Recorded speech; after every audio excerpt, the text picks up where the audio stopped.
We're going to start our time off today talking about having a reset mindset. We've called this reset, um, and we're our conversation is about regathering. And as we begin this today, I want to talk about our mindset as we enter into this. I want to start with a story. Imagine if you could reduce the use of your resources by 50%, yet increase your effectiveness by 20%. Let's just say. So you cut everything by 50%. You cut your people in half, you cut your finances in half, but yet you can still accomplish more than what you were doing with all that stuff. Think about a business who cuts its resources yet increases its growth. Or imagine a church with less money, less meeting time, less available volunteers. Your buildings are closed. You're only allowed to meet under certain restrictions, yet reaching more people, but yet you are actually reaching more people and caring better for your congregation. Wouldn't that be great? And we think when we hear stuff like that, if that was possible, surely somebody would have figured out how to do it by now. I want to give you an example of a farming example about how this actually works. So we're going to be a business example, but we're going to go to the word and we're going to talk about the church. So to get this into our minds, up until the mid 1960s, farmers in southern Israel in the Negev, which was a desert area, they could barely survive because of the dry desert conditions. They had difficult restrictions. They had limited water and they had poor soil. And there was nothing that they could do about the limited water and the poor soil. They realized that if they were going to thrive, if they were even going to survive, that something had to change. And so, as the farmers were struggling to find answers to this restriction that they had with very limited water for their crops, a man noticed that there were a group of trees all planted at the same time, but one tree was taller and fuller than the rest. And they discovered that there was a small leak in the irrigation pipe that allowed a slow drip on the roots of that one tree. And this was like an epiphany for this individual who saw it. And it led to the invention and the development of drip irrigation. So here's what they discovered. They discovered that by using drip irrigation that would periodically drip water on the roots, it was far superior to the traditional irrigation that watered the entire land. You following me? They could cut their use of their precious water resource in half and actually get a greater harvest than they were getting before using an abundance of water. And the researchers of this particular situation, they said this: it was the farmers' refusal to scale back their ambition in the face of the restrictions that fueled their persistence. So it was their refusal to scale back their ambition in the face of all the constraints and all the difficulties that fueled their persistence that they were going to find a way to do this. So let's go to Judges chapter 6 quickly. I want to talk about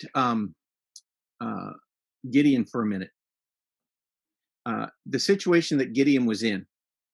In Judges chapter 6, you'll see it there on your screen. It says, the Israelites did evil in the eyes of the Lord, and for 7 years, he gave them into the hands of the Midianites. I want you to notice what's underlined here.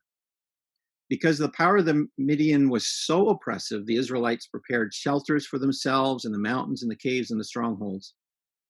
Whenever the Israelites planted their crops, the Midianites and Amalekites and other eastern peoples invaded the country. They camped on the land and they ruined the crops all the way to Gaza. They did not spare a living thing for Israel, neither sheep nor cattle nor donkeys. They came up with their livestock and their tents, and they were like a swarm of locusts. It was impossible for them to count them or their camels. They invaded the land and they ravaged it. Midian so impoverished the Israelites that they cried out to the Lord for help. As I think about the situation that was facing Israel, they had all these restrictions. that were imposed upon them. Israel faced a big problem, huge problem. And as we talk about the problems, I think problem equals limitation equals constraint equals restriction. These were imposed external restrictions that were on the children of Israel that they could do nothing about. Their hands were tied. Their first response was to cry out to the Lord. If we're going to find a way to deal with these restrictions, we need to cry out to the Lord. I want to say this without being super spiritual, but I think we need to be spiritual in the midst of this. We need supernatural help. We need to apply all of our experience, all of our knowledge, all of the understanding that we can gain, but we need God in the middle of the situation that we're in as we regather, as we continue to lead our church. So I just want to say that right up front. We need to cry out to God. We need supernatural help in this situation.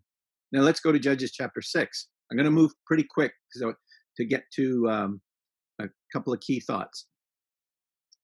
The angel of the Lord came down, sat under the oak tree of Ophrah that belonged to Joash. Verse 12, when the angel of the Lord appeared to Gideon, he said, the Lord is with you, mighty warrior. It's interesting how God sees Gideon. And I want us to think about, how does God see us in this situation? Gideon replied, pardon me, Lord, but if the Lord's with us, why has all this happened to us? Where are all the wonders that our ancestors talked about? I mean, where are all the miracles? Now the Lord's abandoned us and given us into the hand of Midian. Well, the Lord turned to him and said, go in the strength you have and save Israel out of Midian's hand. Am I not sending you? Am I not sending you? Pardon me, Lord, Gideon replied, but how can I save Israel? My clan's the weakest in Manasseh, and I am the least in my family. So Gideon's response to these restrictions, Gideon's response to all that was going on, his response to the Lord was, he had a victim mindset. I am the least. Where's God in all this? I mean, what's going on here? God, are you even with us at this time? He had a victim mindset. Now let's go to Judges chapter 7. Because not only are there restrictions and constraints outside that are imposed by their enemy, by evil, by situations completely outside their control, we come to Judges chapter 7 after Gideon starts to move, after he's fleeced God and after he's on the move. We now see that God actually imposes restrictions, divine restrictions on Gideon. It's fascinating. The Lord said to Gideon, you have too many men. You got too many resources. You have too much stuff. I can't deliver Midian into your hands, or Israel would boast against me. They'd say, my own strength has saved me. I mean, look at us. We've done it. We've got all that we need. Look, it was by our hands that we built this church. It was by our hands and our ideas and all of our hard work that we reached our community for Jesus. So God said, anyone who trembles with fear may turn back and leave Mount Gilead. So 22,000 men left. I used to cry when one person would leave my church. When one person didn't come back because whatever the reason, I used to be so hard on me. Gideon had 22,000 men that left. But the Lord said to Gideon, there are still too many. Not enough have left yet, Gideon. Not enough. You still have too many resources. Take them down to the water and listen. I love this. In the New International Version, I will thin them out for you there. I mean, God is actually doing the thinning out. God is actually reducing the resources that Gideon has available because he wants it made very clear that this is something that God is doing. It's not something that we are doing. The Lord said to Gideon, with the 300 men that lapped, I will save you and give Midianites into your hand. So, with 300 men, we know the story. God wants his people to find their resources in God and to trust him for deliverance, trust him for the outcome. So not only does Midian dominate them, God reduces the resources. That just sound a little bit familiar? Does it sound a little familiar with what some of us are experiencing? Well, let's go to the next verse, because here's what happens. Gideon moves from a victim mindset that gets replaced. His mindset in this situation starts to change. Remember the first response he had to God. And then when we get partway through chapter 7, God says to Midian, once he has the 300 man, God says, Gideon, if you're still afraid, if you're still fearful, you go down to the camp of the Midianites and you listen to what they're saying. And so he and another soldier go down and they overhear a couple of soldiers in the Midianite army talking about a dream he had. And so when Gideon heard the dream and its interpretation, he bowed down and worshiped. Up until this time, Gideon was fearful, fretful. He was not into this whole thing. He was not completely surrendered to what God was wanting to do.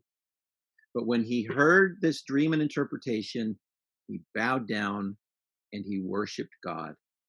His heart was then completely turned to what God was doing. He returned to the camp of Israel and he called out, "Get up. The Lord has given the Midianite camp into your hands." So he divided them into 300, took the jars and the trumpets. And then verse 17, "Watch me," he told them, "follow my lead." So Gideon's mindset went through a process of change. So research shows us that restrictions or constraints that are placed upon us actually cause us to produce better, more effective solutions. Doesn't make sense, but it's true. Researchers will tell us that if you place restrictions, you have limits on as to what your resources are and what you're allowed to do. You'll get more creative and come up with actually better solutions than if you had all the resources at your disposal. So research shows that abundant resources with very few restrictions or constraints actually lead to poor solutions. Because when we have all kinds of resources, we don't actually do the hard work of thinking through what really needs to happen, because hey, I can just pay for this or pay for that, or I got people for this, people for that. And we often don't do the deep thinking that we need to do. Giving people too much choice actually limits their creativity. So there's a story some of you may have heard. It's actually a well-known social experiment that was done. Researchers found that when they put a fence around a playground or a restriction around a playground, children explored the entire place all the way to the edges. When the fence or the restriction was removed, the children tended to stay toward the middle and they stuck to each other because that's what felt safe. And what happens is when we have no clear limits or restrictions, we don't know where the boundaries are and what the limits are that we can push against. And that's why oftentimes in our churches and under our leadership, when we're wrestling with doing something new or making a change, we get nervous because we don't know if it's safe to go there. The restrictions that are placed on us at this time can actually lead us, I'm convinced of this, can actually lead us to better ministry and better outreach and better care for our congregations if we're willing to cry out to the Lord and if we're willing to not scale back our ambition. So there's three choices when we're faced with restrictions or constraints. When we said, okay, there's certain things you just can't do. We're all under restrictions now in church leadership right now. Nothing that we brought upon ourselves, but we have three choices. The first is this: we can moan about the restrictions and have a victim mindset. See, that's when faced with a restriction, those with a victim mindset will lower their ambition. And so often this is our initial response. Second choice we have is that we try to negate the restrictions. That's when we have a neutralizer, what's called a neutralizer mindset. When we refuse to lower our ambitions, And so we try to find another way to get the same result. And this is what's happening, I think, in a lot of our minds right now. We're just trying to think of how we can get back to what we were.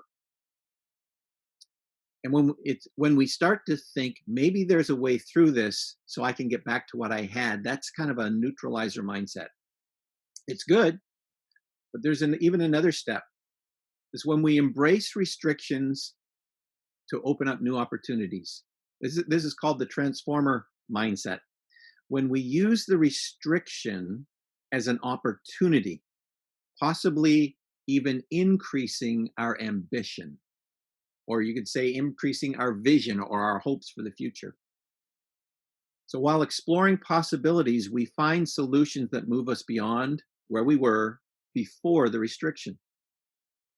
So let me go back to the farming illustration of water.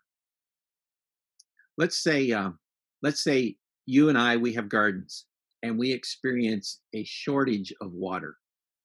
A victim mindset is going to say, I better reduce the size of my garden. After all, I can't control the shortage of water. And if this is all the water I have, I need to reduce the size of my garden based on the amount of water I have. A neutralizer mindset says, I will neutralize the effects of any potential water shortage by putting out buckets and barrels to store up water so that when we do get rain, I'll have rain in my barrels. That way I can continue to have my garden the way it is. So nothing changes. The transformer mindset says, I will embrace this water restriction. Now, how can we use this restriction of water to achieve something even beyond what we now have? The result, drip irrigation. We're able to do more with less. So that's what we mean when I talk about having a reset mindset. So in the church, we have restrictions. We can't meet. It looks like we're going to be able to do some meetings. There are some drive-in meetings happen. We've got limited size in our meetings. There's social distancing. We now need to sanitize everything. There's all kinds of restrictions that are happening. Some churches have less cash flow happening right now. There's lots of restrictions on us. So in the midst of all of this, how will we advance the mission? By reaching more people. How will we advance the mission? By doing a better job of discipling with these restrictions. How will we advance the mission? By caring even better for our people than we did before. So the next slide reminds us that these mindsets are not personalities. So you might be thinking, well, we're talking about individuals. We're actually not talking about a person simply having a victim mentality or a neutralizer mentality or a transformer mentality, because we all actually move through these phases when we're trying to solve problems. So these are not about personalities, although we might tend towards one more than another. These are actually stages to solving problems. And that's how I'd like us to think about it. Wherever you are today, maybe you just feel like, I don't even know where to begin. I want to give you hope that it's possible to move from a place of feeling, I don't even know where to begin, to start moving forward and finding hope and direction. So, to progress through these mindsets, the authors of a book called A Beautiful Constraint tell us that we have to answer 3 questions with yes. Now, there's the 3 questions on the board. I'm going to get you to mark on them in just a moment, but let me say a couple things about them. The first question is this. You have to answer yes to this question. Do I believe it's possible? So you might, have we done anything like this before? Are there others who have found breakthrough in this situation or found ways to get through the situation and the restrictions we're facing? So do I believe it's possible? That's our mindset. The second question is, do I know how to start? That's about our method. Do we even know what to do practically?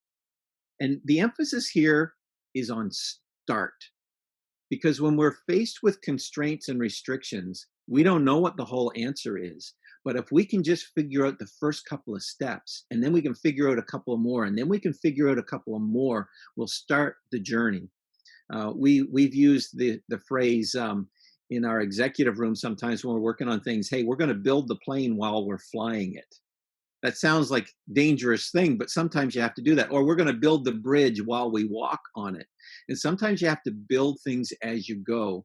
We can't get it all figured out and have all the T's crossed and all the I's dotted before we begin to move. So do I know how to start? And the third question is, how much do I want to do it? How much motivation do we have to actually do this? To actually get to a place where we're seeing God work through us and seeing greater things happen after COVID-19 than before COVID-19.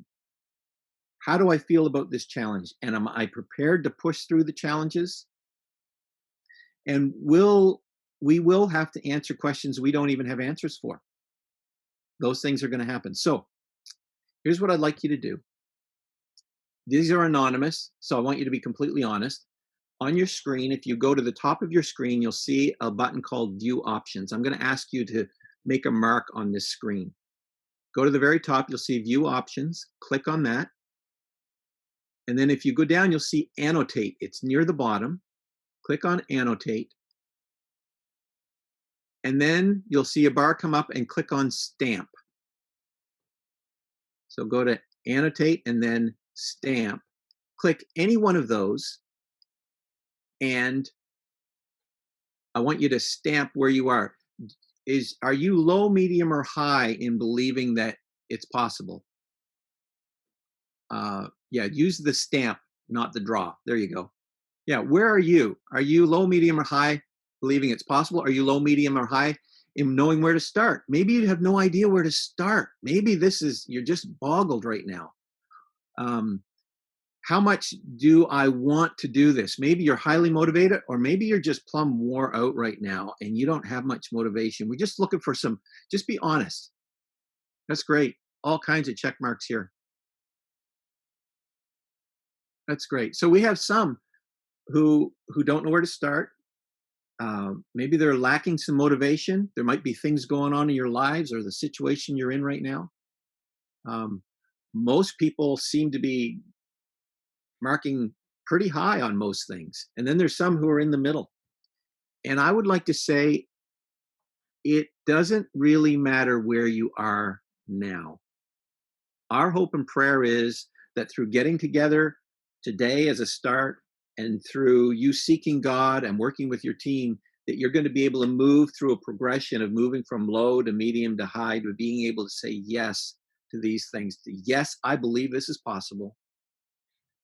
And yes, I'm finding ways to start to figure this out, how to regather, how to get through this COVID-19 onto post-COVID-19 and your motivation to be growing. So that's what we're praying for.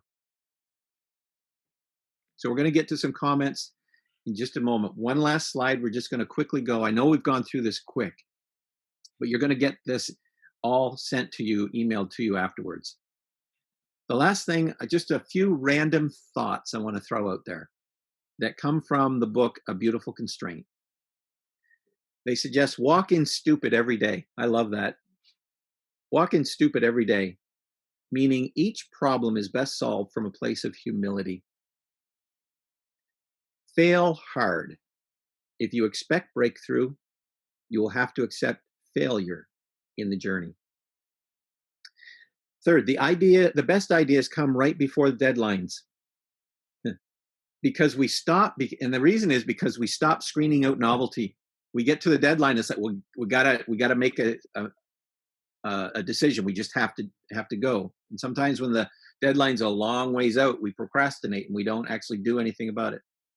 The fourth is keep telling your team, this is an incredible opportunity. Breakthrough comes from dialing up the intensity to create a sense of importance and urgency. And I believe that this is an incredible opportunity. This is both important and urgent as we move forward. And last of all, constraints or restrictions actually fuel passion and insight. And I believe that God's going to give us passion and insight for things that are new, things we haven't realized before as we journey through this. So there we go. A reset mindset. I think the way that we move forward is going to depend dramatically upon the mindset that we have as we begin to engage this. So I want to just throw it open to any comments or observations that you would like to share, or even questions.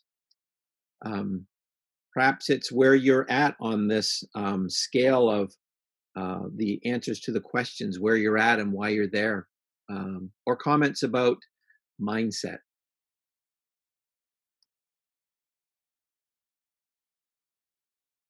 Kevin, I think history has already shown us pretty clearly that the church always grows in persecution, which is a form of restraint. Yeah, Um, absolutely. so we really have a good history behind us showing that we should have every expectation in this situation for increase and success, just based on history. Mm-hmm. Love that perspective. I was listening to something the other day. I don't know if any of you saw it. Lifeway had sent some stuff out, and I was viewing it, and the presenter had shared a story. He's been in touch with people in China, and of course, in China they have all this facial recognition. I mean, they know where their citizens are at all the time. Like, it's just mind-boggling. We have no idea what it's like. But with the restriction, COVID-19 stuff happening, everybody's wearing face masks. That has messed up the facial recognition, and the church is actually using it as an opportunity to be more bold with the gospel, because they can share their faith and not be recognized. And so the church is using that to their advantage to go be much more public. So I just love that example. Kevin, I just want to say I really appreciate what you shared.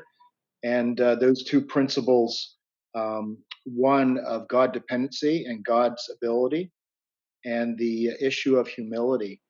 Um, I just really believe that that is key. And I find I've been saying to some, I almost feel guilty the last 4 or 5 weeks, but it's been one of the most exciting times of church life for me.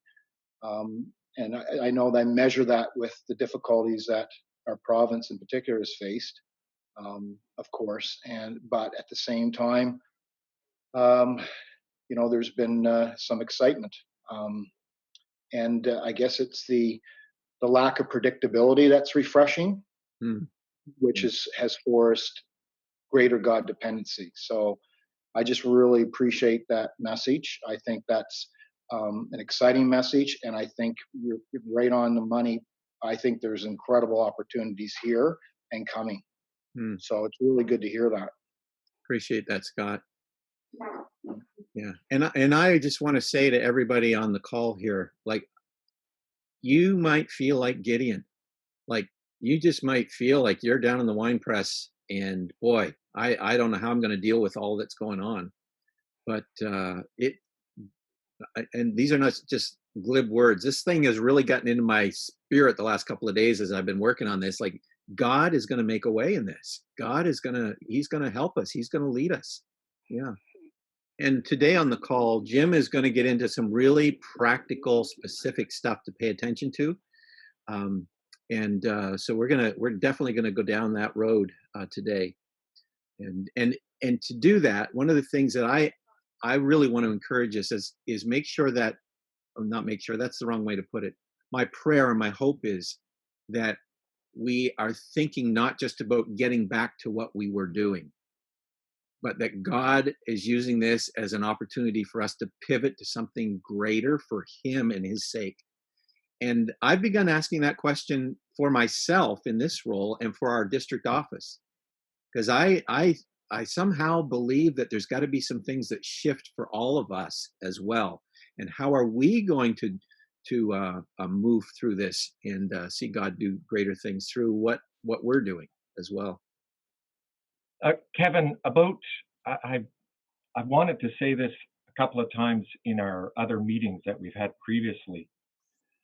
about this feeling of discouragement or inadequacy or whatever is this situation is bringing out of us as leaders. Mm. And the first week that this started, I had serious come to Jesus moments where I was, I mean, shaken to my core because I was wondering, Father, I don't think I have the ability to lead in this. Like, I don't know if I'm made of this stuff. I don't know if I have the commitment level. I don't know if I have the sacrifice level. I don't even know if I have the just the sheer ability to do this. Mm. And I mean, to the point of tears, it shook me Mm-hmm. for days. And I think and it took about a week for me to get my spiritual legs underneath me.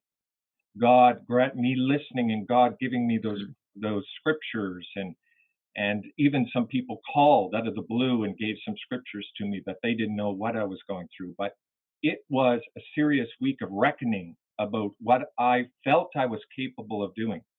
And I realized I didn't think I was capable of doing a very lot. And that's not being humble.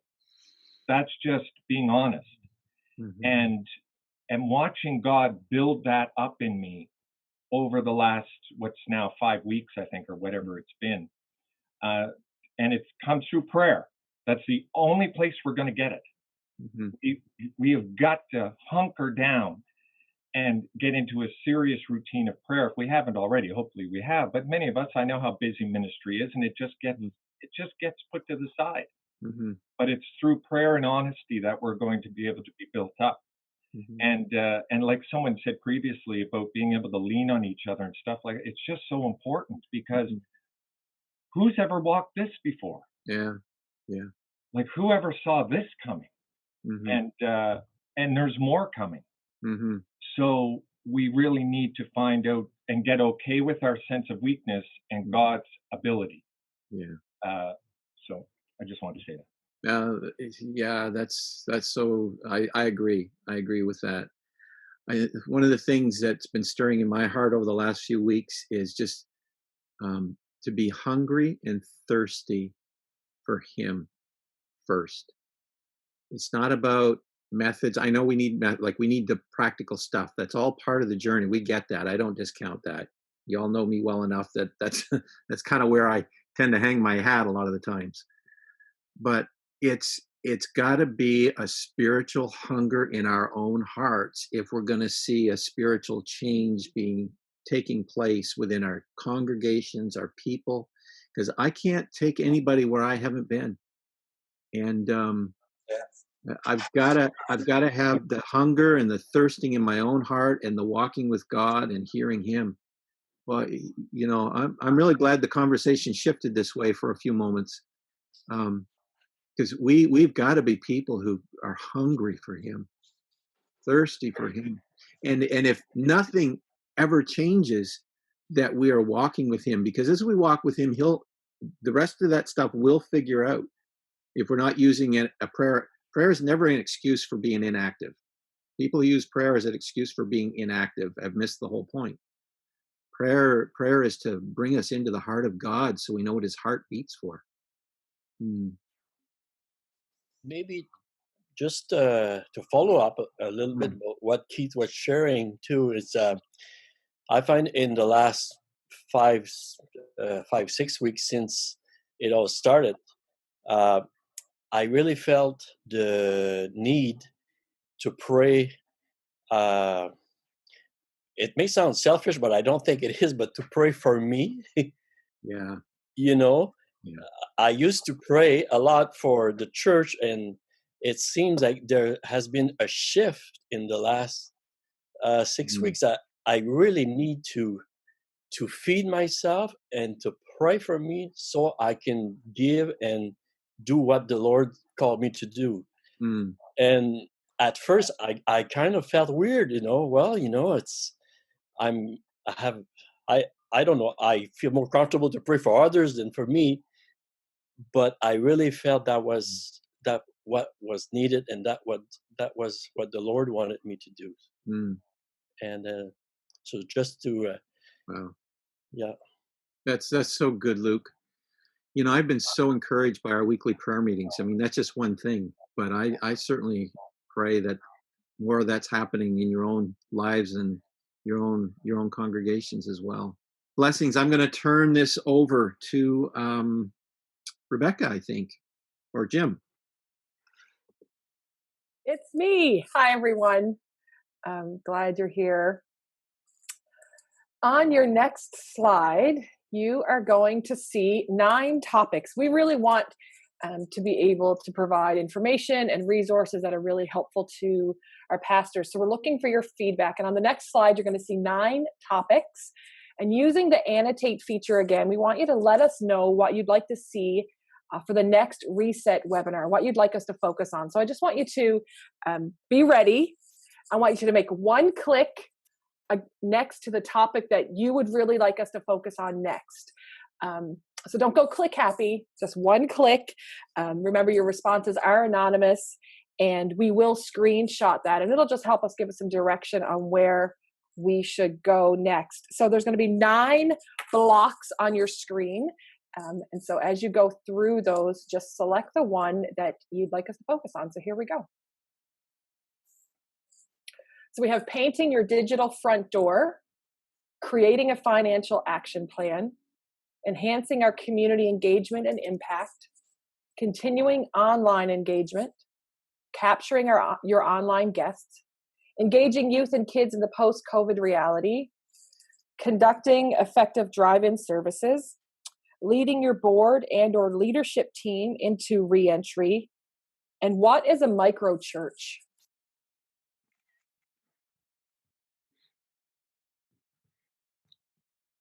Got it. We've got a lot of stars happening on this one side. I'm not sure where they're all supposed to be. So we'll take our best guess. Well, there's a couple of them that are really standing out there. That's good to know. Great. Thanks, everyone. So what we wanted to do right now is just give you 9 things that that we need to be thinking about. And so 9 things that we are thinking about, and this is only 9 of many. So in your chat box right now is a document coming to you that's 64 things to think about. And I have to do 9 things in 9 minutes. And Kevin wouldn't let me do 64 in 64 minutes. So we had to do 9 in 9 minutes. And in the chat is coming now 64 things to think about. And that's just a cheat sheet of things that you may have thought about already. Probably most of them you have, but other things that you may not have crossed your mind yet, that it's coming down the track to face you soon. And maybe give you a little bit of cheat, or send it to your leadership teams or your boards. That might help you with that. So it's 64 things you can think about. But let me give you 9 things that I've been hearing pastors talk about as things they need to work on now. The first one is, what is our sanitation plan and resanitization plan of the building between services? If there's multiple services, who's going to clean it? Who's going to wash the doorknobs between the services, during the services? And mostly this is important because it's important to keep people safe, but it's also important because it communicates a high level of responsibility and a high level of care by showing people that you're really, really active about making sure that they're safe. And so we don't want people in the community to start to feel like we're being careless. And so we want to sort of put together a plan. Who's going to wash down this? Who's going to sanitize this? And then as the service goes on, or as the event goes on, we need to get out ahead of that rather than showing up on our first Sunday and not, we should have had somebody to do that. And so another document we're dropping to you in the chat box is a document about reentry cleaning. And it's something that you can flip it over to your building maintenance person if you have one. If that's not you, you can give it to them, and it sort of breaks down the areas of the building that you can maybe chunk it up into teams or people to get your building ready for reentry. Number 2, of course, is the big question: when are we going to do live events? No matter what, for some people you'll be too soon, and for some people you'll be too late, and everybody will have an opinion about how you should reopen for live gatherings. If you go too soon, there's going to be people who are saying that you're being reckless or being careless. And of course, if you go too late in reopening, you have a whole other group of people who are going to say, well, you're just fearful, you have no faith, you're buying into it all. And so there's this real delicate, and there's going to be an added pressure on our pastors because of what other churches are doing. And I guess the caution would be, we want to make sure that we're not the first people to open, and also we don't want to be sort of the last people to open. Well, as you kind of study, as we sort of look at our communities and figure out what's going to send the best message about what we're going to do. Are we going to, we want to make sure that we start when our community sees it. We don't want to make communities to feel fearful of our church, that we're being careless or reckless with our community, the community spread. And maybe for you, opening your service depends really on the age of your congregation. If you have an elderly, your congregation leans more elderly, maybe a little more delay would show more care, and that might change depending on your, of course, your congregation size and the size of your space. We don't know what the rules are going to look like. It seems like they're coming down to numerical values. So you can have a group of 10, you can have a group of 25. And then there's other speculation that it's actually going to be capacity based. So if you have you can have 25%. So if you have a sanctuary that seats 100 and you're allowed to have 25%, well, you can put 25%. Not sure how that's all going to go down, but we have to start thinking about where are we going to do live events, and how are we going to phase into it, and what are our stages? Are we going from online to parking lot, then to live, or simultaneous with something happening in the building that's being broadcasted outside to people on the lawn or in the parking lot? How are we going to move that through is sort of the next thing. The third one is, how are we going to handle the collecting and counting of money? We can't show up on Sunday and say, okay, Bob and Steve, can you come to the front and grab these plates and pass them through? There'll be a revolt if we start passing plates through the crowd. And so we have to think about what we're going to do to collect money. We're going to put buckets at the back, and of course, money is now contaminated. So what are our counting procedures for the money? So the people that take the buckets, how do we protect them from the viruses that may be on the cash in the plate? And then are there other ways that we can count money to make sure that people are able to give? And in the chat box now is coming a document that may help with this. It's called Creating a Health Team, and this might be helpful for some churches to use this document to create a group of people, 2, 3, 5, 6 people, who would form a team, maybe with some health professionals on it, that can just keep their eyes on the health and the wisdom piece of how we operate, both counting money and all the other things that may happen in the course of a reopening, so that professionals are keeping their eyes on, hey, Pastor, we know we really need to be careful about opening doors or closing doors or kids' toys or whatever that would be. That document might be helpful. The next thing we need to think about is, what are we going to do to minister to seniors? Seniors are going to return last. They're going to be the last people who are going to be comfortable coming into the facility, and they're going to require, when they do, special attention, special care and protection around them. What could we do to make sure that our seniors are extra safe? And also, the seniors tend to be the people who might feel the most guilt about not attending the service. My in-laws and my parents, they have a different feeling about missing a Sunday than my kids would, because if the church doors are open, you're supposed to be there, and so they're having this little bit of tension that's happening. And what can we do, knowing that they're going to return last? What are we going to do to minister to seniors? And then, of course, the next one, I forget what number, maybe fourth here, is what's our financial action plan? Most churches have had a decrease of money. Probably, if I had to guess across our district, I would say that overall we're down about 30% in our churches. Some churches are actually having a better year right now than last year, which is fantastic. Some churches are down into 40%, 50% giving. Some of it depends on if they have digital giving or if they have more on-site giving. That's kind of affected some of the finances coming in. But there needs to be a financial recovery strategy. We can help with that. And and glad to do so. And in the chat is another document coming to you that's called Creating a Financial Action Plan or something of that nature. And it's just some things to think about in how to recover from the financial impact that the pandemic has caused. There's just some ideas there, and we'll probably have to specialize this one out into a special webinar little later on, as we sort of figure out what the impact has been and what we need to do to help our churches recover financially from it. And so, of course, different people and different churches have different impacts.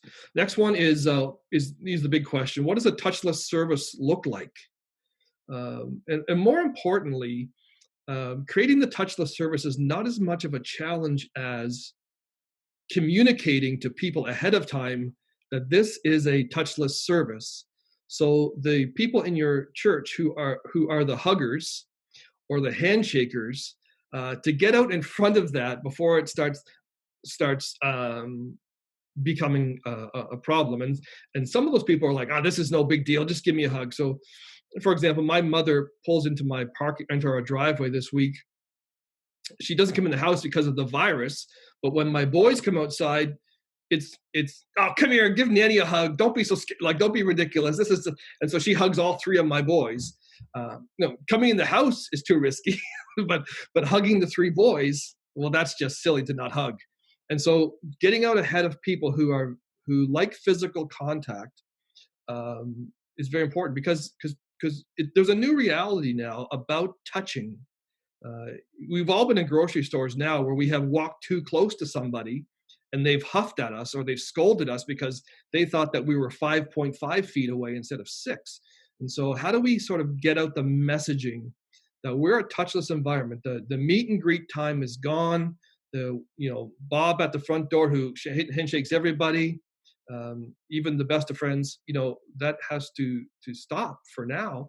And so how do we make a touchless service, and how do we pre-communicate, and how do we then deal with the touchers who like to touch? And so that's an important one. What's our continuance plan for online engagement? What are we going to do on our online world? Are we going to just produce, some churches are talking about just live streaming what they do live and keep that going, but yet that's a longer probably event than what you've been normally putting out online right now. Most churches are putting out content that is an hour or less, but your services, to keep a live experience to an hour is difficult. Some churches are talking about recording their Sunday, editing it down, then releasing it later in the week for viewing. Some are going live. But probably what's not going to happen is the turning off of the cameras. Online is probably here to stay. And I hate being on video, and most of you probably do too, but that's probably not going away. So what equipment do we need to buy? What services do we need to subscribe to? What happens when we're back to our online presentation?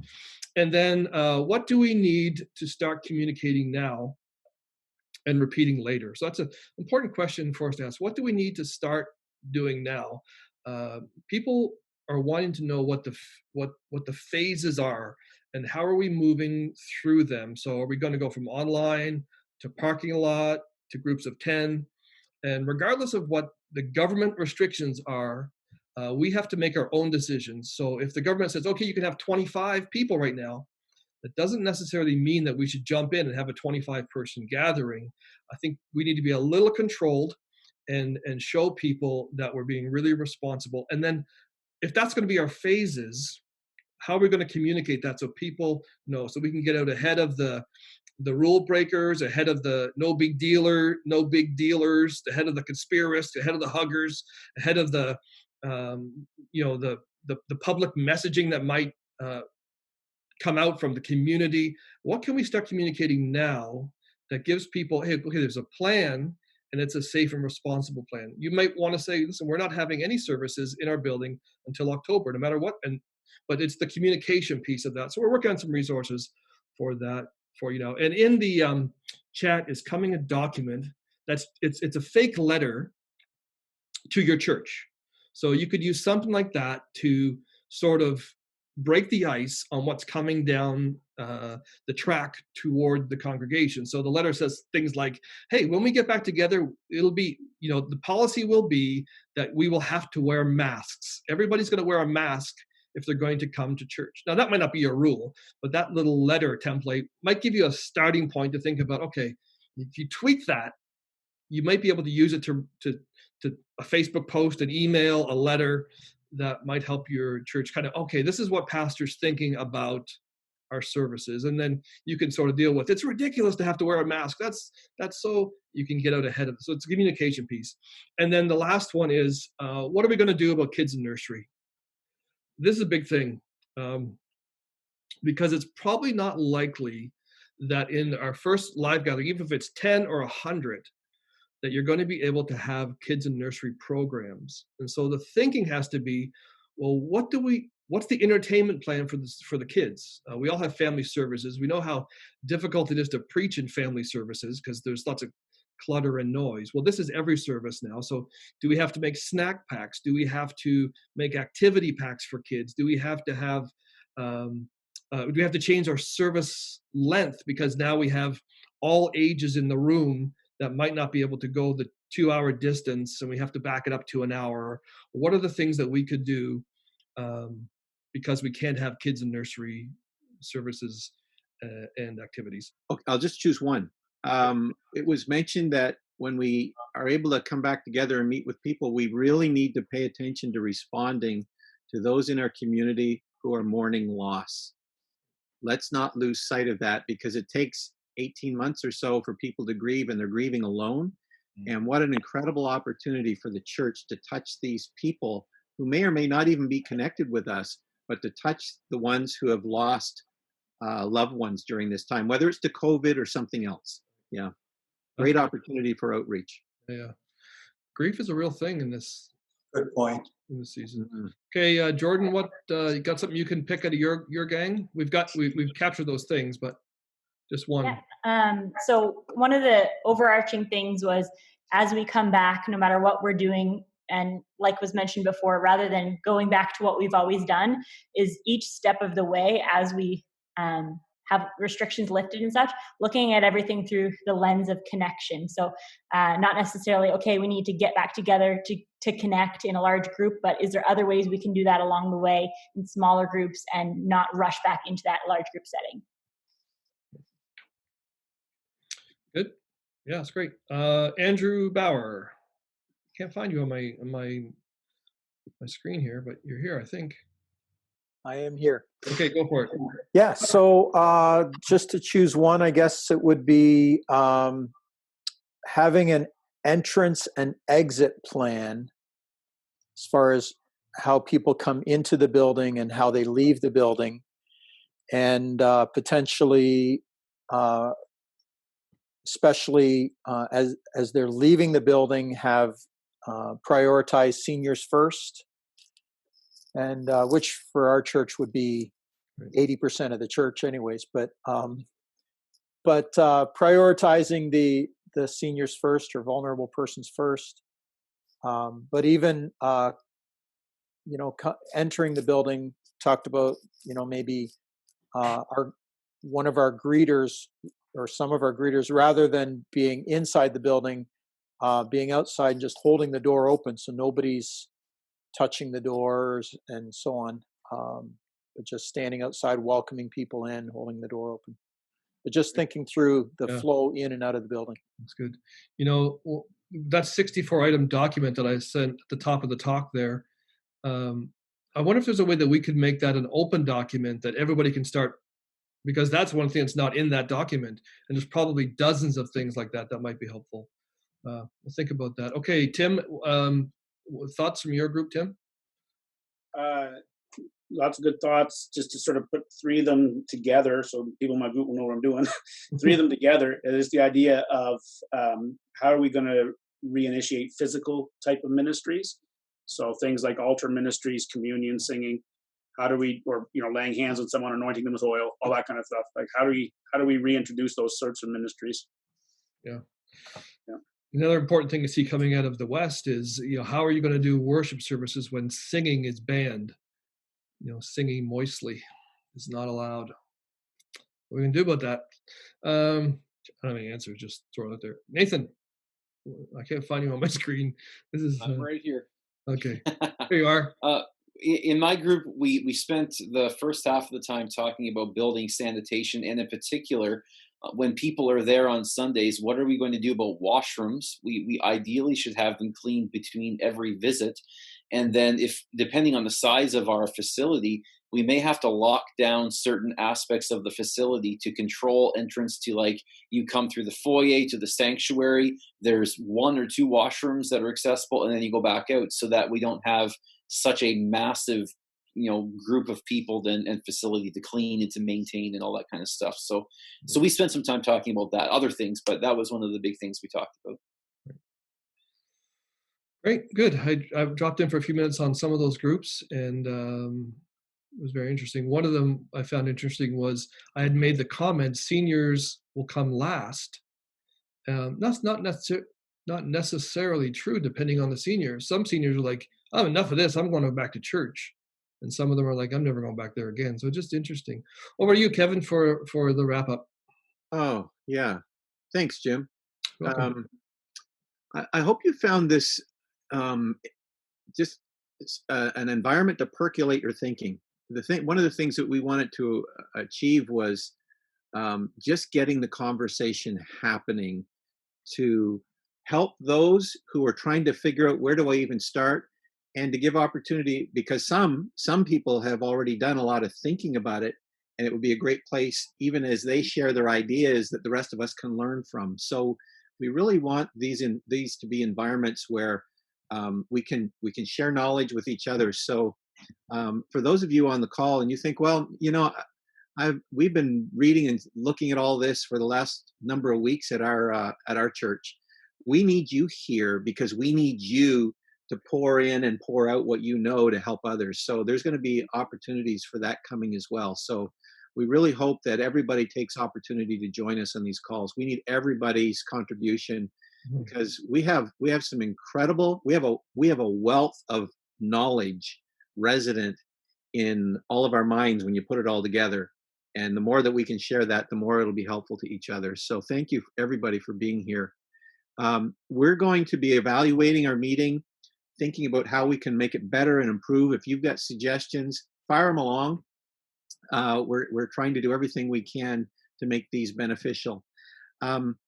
Couple of things. One thing that we're thinking about that we're looking at is creating some Zoom opportunities for pastors and boards. If you think that a conversation in this kind of an environment might be helpful for your team, where we might have several churches, not everybody, not the whole district at a time, but if you think it would be helpful for you to be on with your team and a couple of other churches and their teams, and we could talk about some of these things, some of these ideas. There's some other steps in terms of helping boards begin to think through some of these things. If that would be helpful for you, we want you to let us know as well, because we're looking at creating a couple of opportunities like this. We'll do as much as there might be a demand for. So we just want to be able to serve you and your boards as well, if you think that kind of an environment might be also helpful for them. Last thing I'll say, and we're going to wrap up, next week, next Thursday, we're having another call, but we have a guest who's going to be with us. Patty Miller. Some of you will know Patty. Patty is going to be with us. She is just one of our great leaders in our country. She's just a phenomenal lady. She's been a personal friend for a long time. And I've been talking with Patty for the last while about what they're doing, and we've been engaging in stuff that she's been doing. And so we've asked her to come next week. And she's going to share how they have been seizing opportunities to minister during this time. And there's one in particular way that they're going to be looking at regathering that is something that any church, any size can tackle. As you know, larger churches are not going to be able to gather for quite some time, even if they allow 50 in there to gather. So they're looking at how can we do this, and so this is something that we just think would inspire some some fresh thought in terms of what we might look, what some of us might look to do as we look to regather. So the topic is called Every Opportunity. That's what she's titled it, Every Opportunity. Patty will be with us next week. She's a great communicator, and I'm sure that she's going to give all of us something to think about. So I hope you can make it for that.